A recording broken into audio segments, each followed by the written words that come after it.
आरिश है। यहाँ नबी पाक सल्लल्लाहु अलैहि वसल्लम का खैमा मुबारक जब उतरा यहाँ पे नस्ब था, और यही तरफ सहाबा इकराम और मुसलमानों की लश्कर की थी।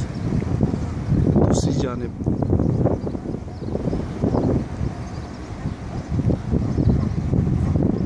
कुफार का लश्कर था, जहाँ पर आपको मिट्टी नज़र आ रही थी।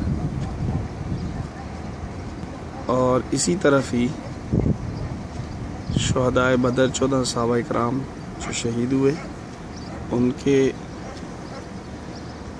आरामगाहें भी हैं। और इधर ही इसी तरफ ही दूसरी जानिब कुआं है, जिसमें कलीबे बदर 70 कुफार अबू जहल भी जिनमें शामिल है, वो डाले गए। और आजकल वहाँ पे बैतुल खला तामीर है उसी कुएं के ऊपर।